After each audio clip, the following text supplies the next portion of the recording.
നമസ്കാരം. ഷഡേതോ ഗുണാ പുംസാ നാഹാദവ്യാ കദാചന സത്യം ദാനമനാലസ്യം അനസൂയാ ക്ഷമാ ധൃതിഃ. വിതുരനിധിയിലാണ് ഈ സുഭാഷിതം.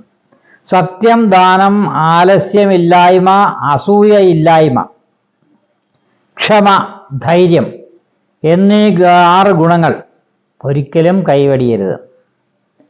ഇപ്പോൾ വളരെ പ്രധാനപ്പെട്ട ഒരു സംഭവമാണ് ഈ 6 വിഷയങ്ങൾ. സത്യം, വളരെ സത്യസന്ധതയോടെയുള്ള ജീവിതമായിരിക്കണം. വളരെ എല്ലാ കാര്യങ്ങൾക്കും സത്യസന്ധത നിശ്ചയമായും ഉണ്ടായിരിക്കണം. പിന്നെയോ ദാനശീലരാവണം. ദാനശീലരെങ്ങനെയാണ് ദാനശീലര്? നമ്മളെന്തെങ്കിലും കൊടുത്തേച്ച് പത്രത്തിൽ പബ്ലിഷ് ചെയ്യുന്ന ദാനമല്ല.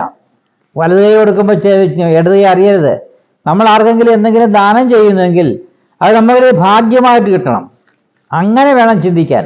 അങ്ങനെ അറിയപ്പെടേണ്ട ഒരു വിഷയമായിട്ട് എടുക്കാതെ ഒരാൾക്ക് ആദ്യം നമ്മൾ എന്തെങ്കിലും ദാനം ചെയ്യുകയാണെങ്കിൽ അത് നമ്മളൊരിക്കലും പബ്ലിഷ് ചെയ്യരുത്. തന്നെയുമല്ല, ഇത് നമ്മുടെ ഉള്ളിൽ തന്നെ ഇരിക്കുകയാകാവൂ.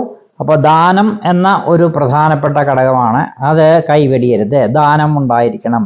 ആവശ്യമുള്ളിടത്ത്, അതായത് പാത്രമറിഞ്ഞ് ഭിക്ഷ ചെയ്യുക എന്നൊക്കെ പറയില്ലേ, അപ്പം ആവശ്യമുള്ളിടത്ത് ഉള്ളതുപോലെ ദാനം ചെയ്യണം. പിന്നെയോ ആലസ്യമില്ലായ്മ.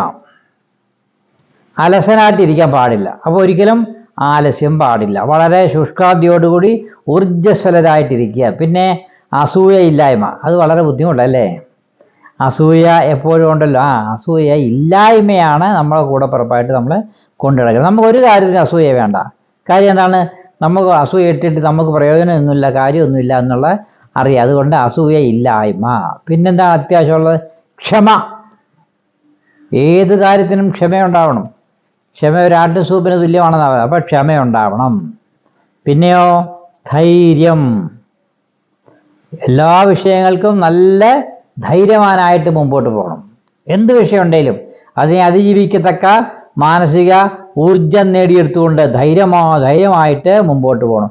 ഇങ്ങനെയുള്ള ഈ 6 ഗുണങ്ങൾ ഒരിക്കലും നമ്മൾ നമ്മുടെ ഭാഗത്ത് നിന്ന് കൈവെടിയാൻ പാടില്ല. അതൊക്കെ നമ്മളോടൊപ്പം കൂട്ടിച്ചേർക്കേണ്ടതാണ്. നമ്മുടെ ജീവിതത്തോട് ചേർത്ത് വെക്കേണ്ട സംഭവങ്ങളാണ് ഈ 6 കാര്യങ്ങൾ എന്നാണ് സുഭാഷിതം അർത്ഥമാക്കുന്നത്. നമസ്തേ.